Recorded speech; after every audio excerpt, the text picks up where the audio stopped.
Léonora Miano, je vous remercie infiniment d'avoir accepté notre invitation de participer à l'ouverture de la dernière étape du Tour des territoires entrepris par l'Observatoire des politiques culturelles à l'occasion de son 30e anniversaire. Cette manifestation devait se tenir en présence d'un public que l'on espérait nombreux. Les circonstances nous ont conduits à imaginer autre chose, et d'autant plus sur le sujet qui nous rassemble, c'est-à-dire la question de la relation, puisque ce tour des territoires s'intitulait « Pour une politique de la relation », et c'est aussi l'intitulé de notre dernière manifestation. Alors on va discuter dans un instant avec vous de cette perspective, de cette utopie, pour reprendre aussi le sous-titre de votre dernier ouvrage, Afropéa. Je voudrais juste rappeler en quelques mots qui vous êtes, femme de lettres, camerounaise. Oui, je vous en prie, faites. Voilà. Alors, vous nous expliquerez aussi ce rapport entre le Cameroun, votre pays, la France, dans laquelle vous avez aussi vécu une partie de votre existence, le Togo, où vous êtes actuellement, donc en Afrique de l'Ouest, une région qui est en pleine transformation actuellement. Alors, vous avez publié une vingtaine d'ouvrages, parmi lesquels de nombreux romans, quelques essais. Vous avez reçu alors de très nombreux prix littéraires, incroyables, je ne peux pas tous les citer. Oui. J'ai relevé notamment le prix du premier roman de femme en 2006, et puis plus récemment le prix Femina. C'est bien de le citer, celui-là. J'ai toujours mon trophée dans mon salon. C'était un prix qui m'avait beaucoup touchée. Le prix Montalembert du premier roman de femme. Je comprends. Et alors, je voudrais citer juste quelques ouvrages parce que les titres aussi parlent et sont très beaux. Hein. L'un des premiers d'entre eux, peut-être le premier, L'intérieur de la nuit. L'intérieur de la nuit. Afropean Soul, on y était déjà sur. Oui, absolument. Alors plus récemment, Rouge Impératrice, qui est sur mon bureau là actuellement. Je crois que c'est votre plus récent roman. Exact. Et puis, Ce qu'il faut dire, et puis Afropéa, donc, que vous avez publié il y a juste quelques mois chez Grasset.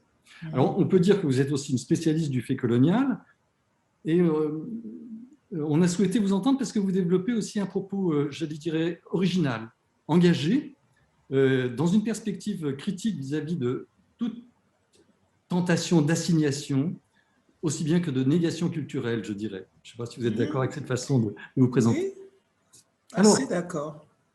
Alors, vous interrogez les relations entre l'Afrique, la France et l'Europe, sur les plans historiques et culturels, et au fond, vous proposez une voie pour dépasser les contradictions, les blessures qui relient ces continents, ces pays, ces populations. Et en observant les relations entre la France et l'Afrique, eh bien, vous pointez un écart entre les valeurs humanistes professées par la France et puis leur application, leur effectivité.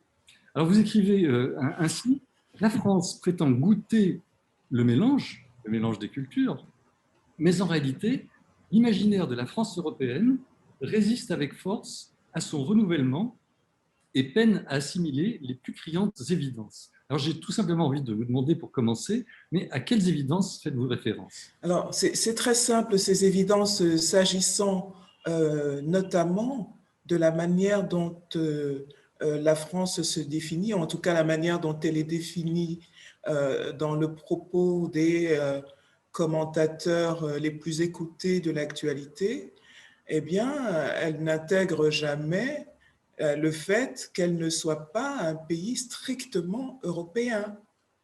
Hein, et que ça devrait avoir déjà depuis longtemps influé sur sa manière de se dire et de se présenter au monde. Qu'est-ce que j'entends par là?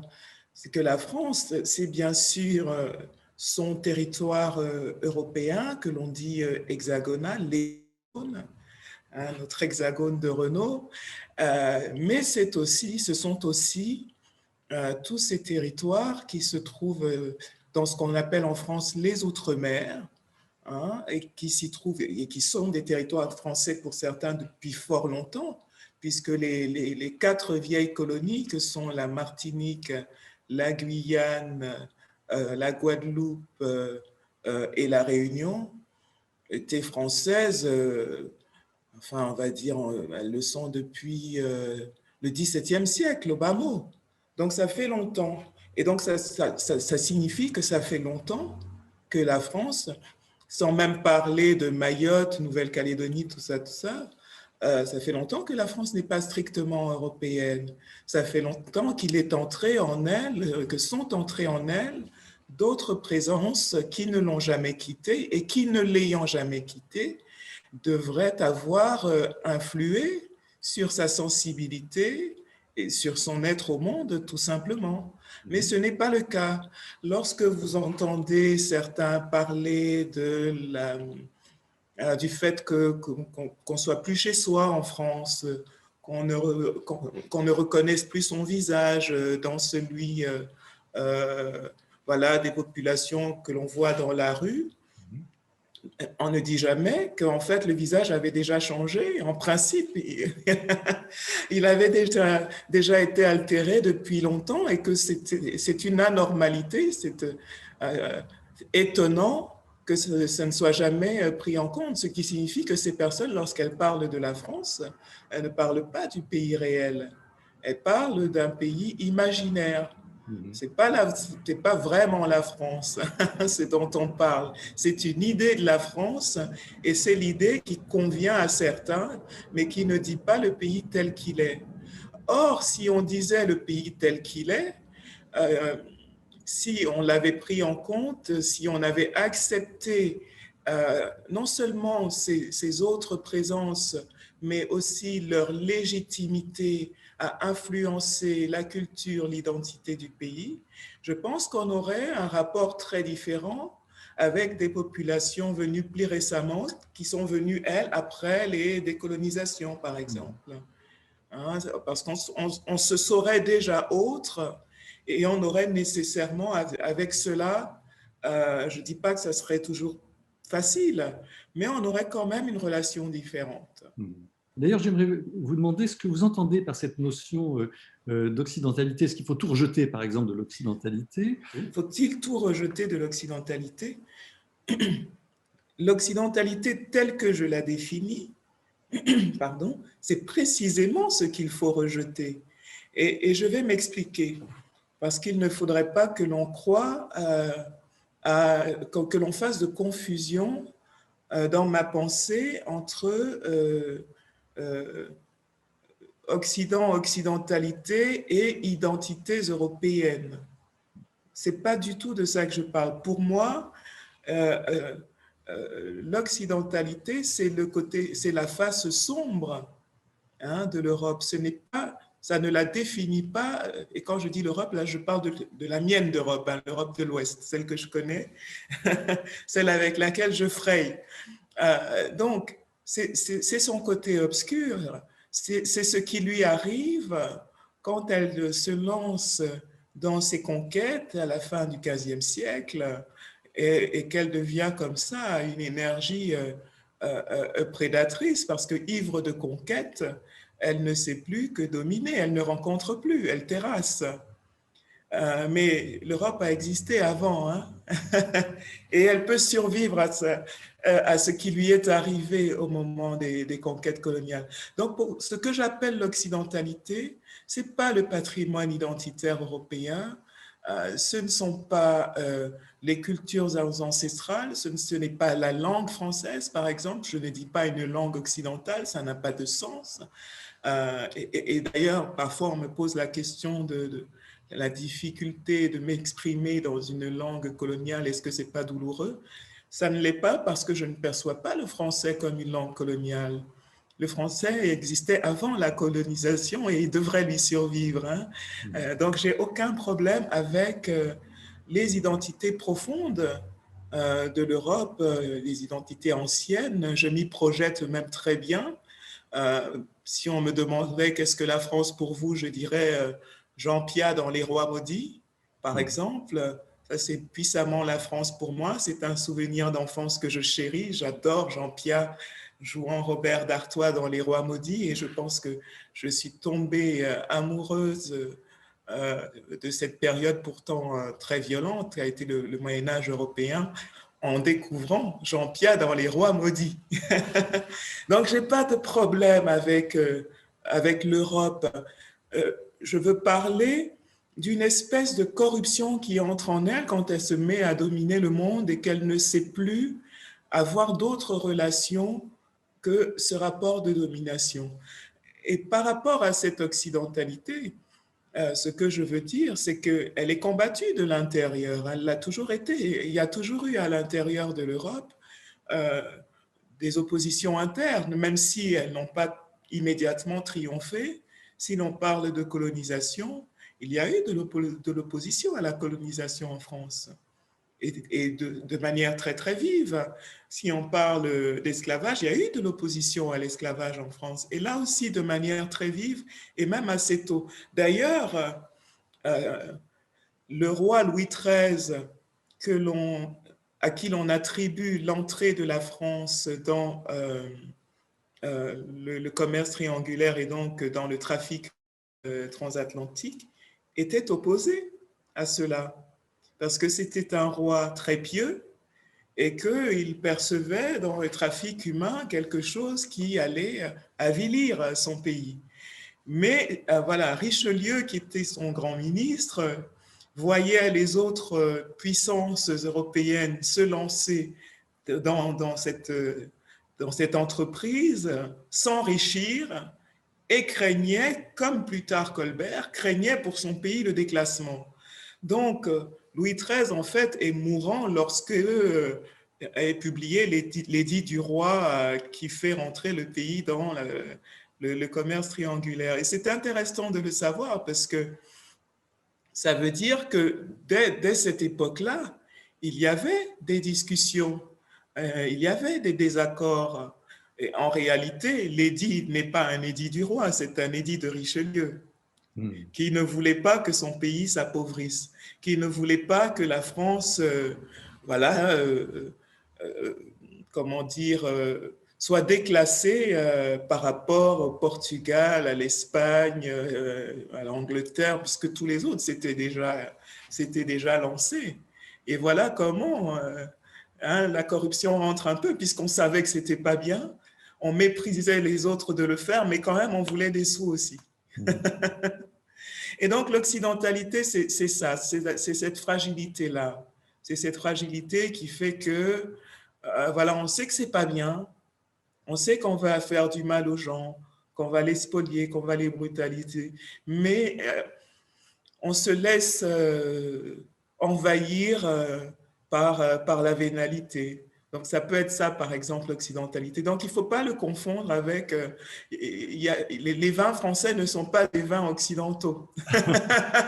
Les fromages français, ce n'est pas l'identité, l'occidentalité. C'est une énergie sombre qui est venue là et qu'on n'arrive pas à déloger parce que c'est difficile d'être vertueux tout seul dans son coin, quoi. Hein. Aujourd'hui, puisque nous pouvons analyser toutes ces choses froidement, moi, la question que je pose, c'est comment est-ce que nous pouvons donc débarrasser l'Europe et nous tous de cette énergie sombre, puisqu'il me semble que à l'heure actuelle, elle n'est pas adaptée. Elle n'est pas adaptée au monde vers lequel nous souhaitons nous acheminer et au monde dans lequel il faudra que nous nous acheminions. C'est-à-dire que nous voyons bien que la planète est menacée, que le réchauffement climatique va amener des populations à se déplacer parce que certaines ressources vont se raréfier, parce que certaines parties de la planète vont être rendues inhabitables. Dans un contexte comme celui-ci, est-ce que la compétition, la domination peuvent rester premières? Moi, non. Et donc, quand je dis aux Français qu'il faut désoccidentaliser la France, il ne faut pas qu'ils l'entendent comme s'il fallait abandonner son identité. J'aime follement l'identité française, la culture française, mais pour moi, ça n'a rien à voir avec toutes ces vilaines choses. Donc, l'occidentalité, c'est ce dont il faut nous débarrasser.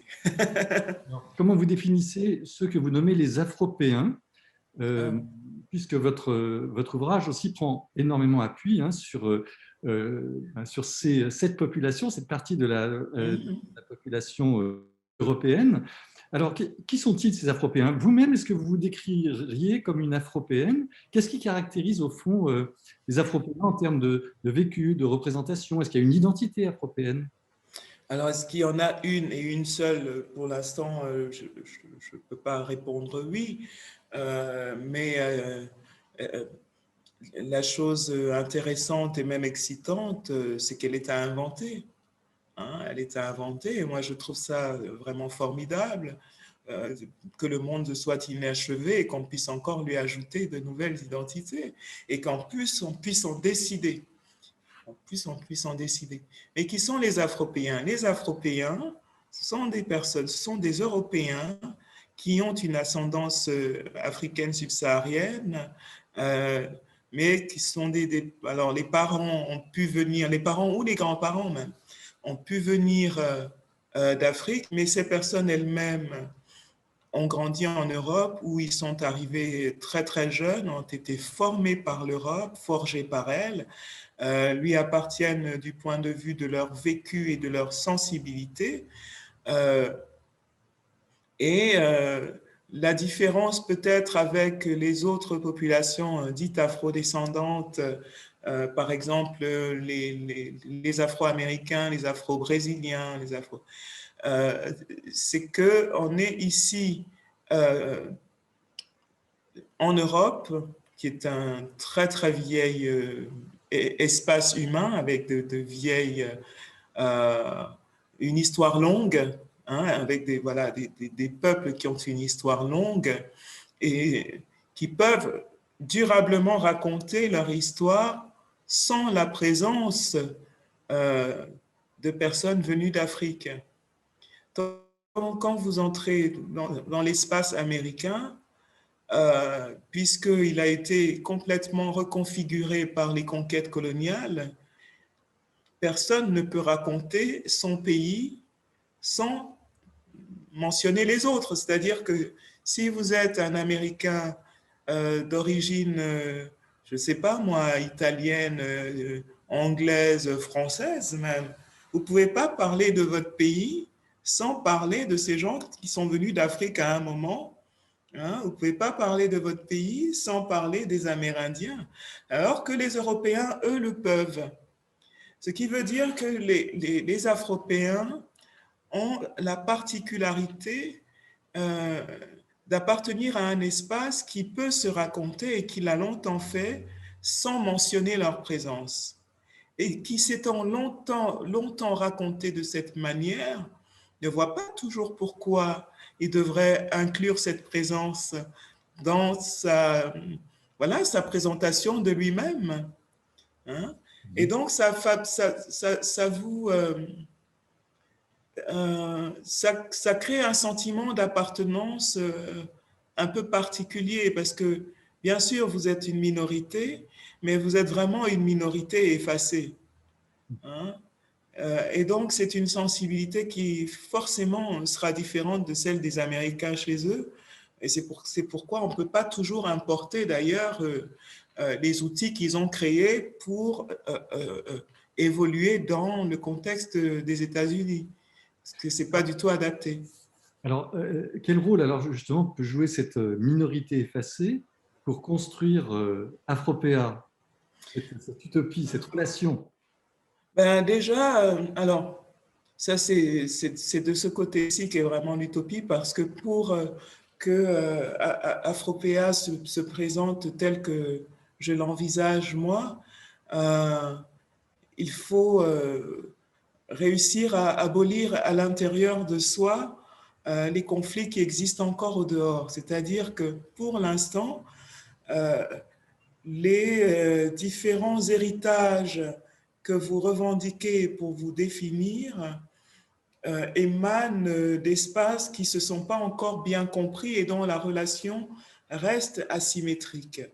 Hein, et cette asymétrie est souvent ce qui produit de l'inconfort identitaire, une espèce de tiraillement parce que vous sentez appartenir à deux choses auxquelles vous tenez en ayant le sentiment qu'il y en a toujours une qui fait du mal à l'autre. Or, vous ne pouvez divorcer d'aucune des deux. Vous ne pouvez pas. Et donc, c'est difficile d'évoluer. Donc, il faut arriver à apaiser ce conflit déjà à l'intérieur de soi pour pouvoir matérialiser cet apaisement et, comment dire, devenir une force médiatrice qui va permettre euh, voilà, de renouveler hein, la relation entre, parlons symboliquement, entre vos deux parents, parce que c'est ça en fait, c'est comme un enfant qui a deux parents qui sont toujours en train de se battre, ou s'ils ne sont pas en train de se battre, en tout cas, il y en a un qui, de son point de vue, est toujours en train de brutaliser l'autre. Et c'est compliqué, on a envie de choisir, mais on ne peut pas vraiment choisir. On émane des deux, on ne peut pas changer ça. Donc déjà, il faut l'accepter. Et je pense que pour pouvoir s'apaiser, il faut restituer à chacun son humanité. Donc accepter, même si c'est difficile, même si parce qu'on est encore confronté au racisme, c'est douloureux, reconnaître que c'est aussi comment dire, une fragilité humaine qui amène, qui produit la domination. Et qu'au fond, elle n'est pas exclusive à un espace humain donné. Je me suis arrêté un instant sur une réflexion que vous faites dans Afropéa, parce que vous dites, vous méfiez en quelque sorte de la notion de métissage. Alors, j'aimerais Ah oui, que vous diriez ce point de vue. oui, mais parce que c'est pas contre la notion de mélange, mais la notion de métissage parce que le mot euh, renvoie à la race qui est quelque chose que moi je récuse. À l'origine, le métissage, c'est d'abord le terme s'emploie pour des animaux, pour des croisements entre races ovines, et dans le but d'en améliorer une par les apports supérieurs de l'autre, les meilleurs gènes de l'autre vont améliorer hein, la race qui est considérée comme la moins performante, la moins, voilà. Et je trouve que c'est malheureux d'avoir importé ce terme pour parler des êtres humains et pour parler de la manière dont des êtres humains sont issus de la rencontre, parce que ça enferme la rencontre justement dans l'idée de la race euh, plus que d'autres choses. Et d'ailleurs, ça situe les personnes que l'on dit donc métisses ou métissées de manière qui permet même pas de résoudre ce conflit parce que métis, c'est pas une race, c'est rien en fait, c'est rien du tout. Quand vous dites ça, puisque vous parlez du croisement de races et uniquement de ça, et il faut vraiment trouver un autre mot, moi je déteste celui-ci, euh, mais vous ne pouvez pas définir ça comme étant soi-même une production raciale. Donc c'est quoi? C'est rien, quoi. Je pense qu'il faut vraiment trouver une langue, un vocabulaire qui nous permette de sortir tout à fait de cette question de la race. Alors, c'est pas facile, puisque le racisme existe encore. Hein, c'est pas facile. Mais je pense vraiment qu'il faut que ce soit notre objectif. Il faut vraiment que ce soit un objectif. Et si nous l'atteignons, on ne pourra pas dire qu'il y a des métis. On dira qu'on est tous euh, constitués par la rencontre.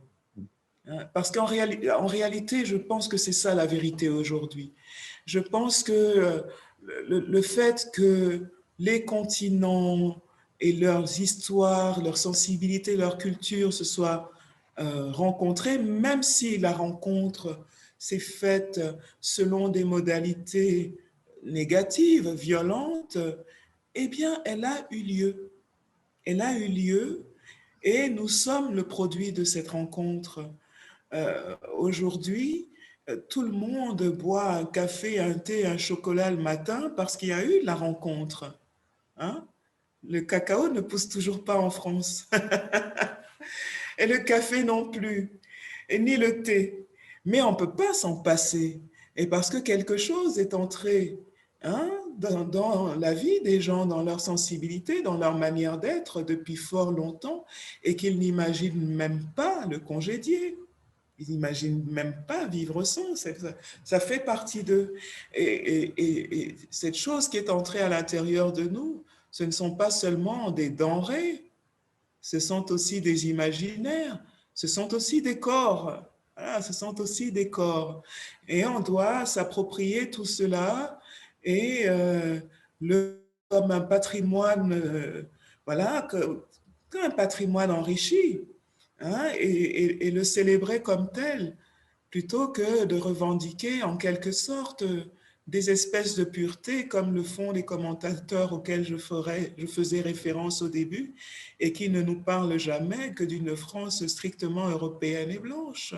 Mais comment vous pouvez expliquer ce paradoxe, cette ambivalence dans les représentations culturelles de cette culture afro? Ah, mais écoutez, c'est d'ailleurs, c'est toujours ce problème de regard, c'est qu'on ne veut pas reconnaître que c'est proprement français.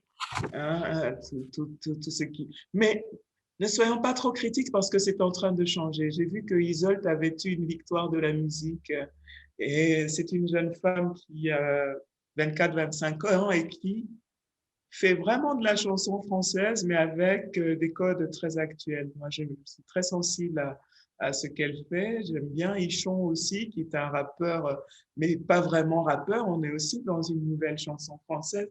Donc, ça va évoluer assez rapidement, je pense, du côté des arts de divertissement. Hein? Là où c'est encore compliqué, c'est de se dire qu'il peut y avoir des penseurs, par exemple, ou même de grands écrivains. Mais c'est parce que dans l'imaginaire français, puisque malgré eux, les gens sont dépositaires de représentations anciennes, hein, dans cet imaginaire-là, les personnes physiquement marquées par l'Afrique sont là pour divertir. Hein, donc, et il faut, voilà, il faut qu'elles vous fassent rire, ou alors il faut qu'on les sauve, qu'elles vous mettent en valeur et qu'on les sauve. Il faut entrer dans un temps nouveau où on fera vraiment ce qu'on prétend, c'est-à-dire leur reconnaître une individualité qui dépasse, qui n'a même rien à voir avec leur apparence physique et permettre aux gens d'exprimer cela, les laisser l'exprimer. Ne pas avoir d'attente sous prétexte qu'ils ont telle ou telle couleur de peau. Or, ces attentes existent encore. La tentation d'assigner l'autre à un rôle particulier en raison de son apparence. Mais on peut être donc afropéen, donc avoir la peau noire ou plus ou moins noire, et avoir envie, je ne sais pas moi, d'enseigner l'histoire de la Grèce antique. Hein? Pourquoi pas? Et être spécialiste de ça et être invité à en parler lorsqu'il en est question. Peut-être d'ailleurs que ce profil existe déjà, mais on ne le verra pas facilement parce que lorsque le sujet sera évoqué, ça paraîtra curieux qu'une telle personne en soit spécialiste et donc elle ne sera pas invitée a priori. Donc c'est le travail à faire là maintenant et sur la manière dont de vieilles représentations influencent encore le regard aujourd'hui et les attentes. Donc, par exemple, les personnes qui sont à la tête d'institutions qui ont la possibilité d'embaucher des gens, il y a un travail à faire sur soi. Hein? Quand on, voilà, il faut s'examiner soi-même, voir comment on réagit à ces présences, quelles sont les attentes qu'on a vis-à-vis des personnes, être conscient de ce regard pour pouvoir le transformer. Parce que les autres ne peuvent pas tout faire. Ils sont déjà là, ils sont chez eux, ils existent et ils ne peuvent pas être constamment dans une espèce de pédagogie de, voilà, tu penses ça parce que je suis noir. Quoi. On ne peut pas être là-dedans tout le temps. C'est aux autres aussi de faire un petit effort et d'interroger leurs propres réactions et attentes. Et quand on travaille quelque part, par exemple, de trouver anormal d'être uniquement entre blancs. Ce serait le premier pas. Quand on vous entend, au fond, on comprend qu'il y a une bataille philosophique, Oui, une bataille des idées, une bataille politique qu'il faut continuer de mener pour dépasser les blessures que vous avez évoquées, les blessures de l'histoire, le racisme, les inégalités finalement entre les êtres humains.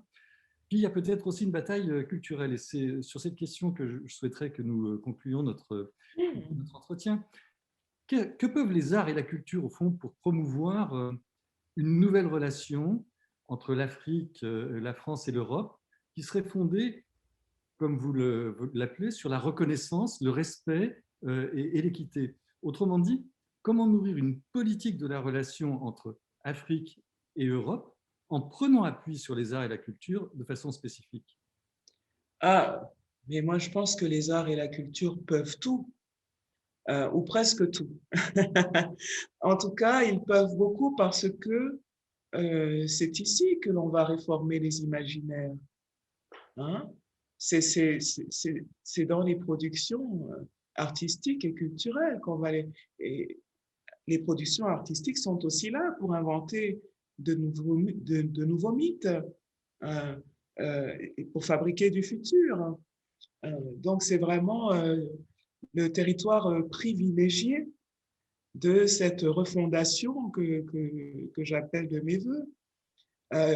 Mais encore faut-il que les artistes dont le travail va dans ce sens soient promus, parce que dans tous les domaines, pour l'instant, en France, cette histoire de l'assignation est encore là. Quand vous venez d'Afrique ou quand vous êtes perçu comme africain, on a vis-à-vis de vous certaines attentes, hein, qui vous renverront toujours à l'Afrique. Euh, et c'est un problème. C'est un problème parce que si vous êtes d'abord européen, que vous ayez ce phénotype-là, d'abord, ce n'est pas votre responsabilité et ça ne devrait pas vous éjecter de votre lieu d'appartenance.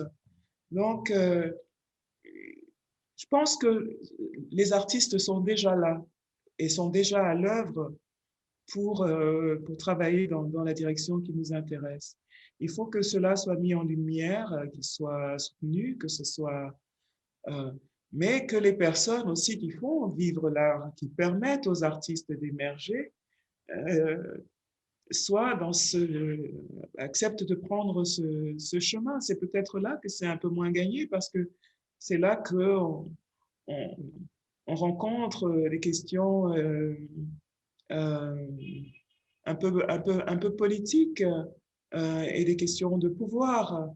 Hein, à quel discours je permets de s'énoncer, quel visage j'autorise à représenter ceci ou cela.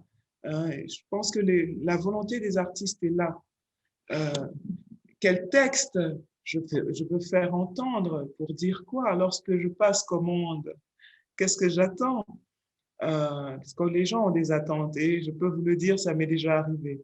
Moi, ça m'est arrivé que quelqu'un qui avait un puissant désir de travailler avec moi me commande un texte que je lui donne et que finalement il le refuse en me disant, Léonora, je ne retrouve pas le gouffre parce que j'étais donc assignée au gouffre. Il fallait que je vienne avec la colère de l'africaine, le blues de la noire, enfin bon. Et j'étais pas là-dedans. Moi, j'étais dans la guérison. J'étais déjà dans un ailleurs. Et donc, je l'ai déçu. Et je m'en veux beaucoup, mais enfin, je pense que cette personne devrait aussi interroger son regard et pourquoi me demander le gouffre et pas la sortie du gouffre. Hein? Donc, c'est ça aussi. Hein? Je pense que les artistes sont là, mais beaucoup de personnes qui se croient euh, très ouvertes,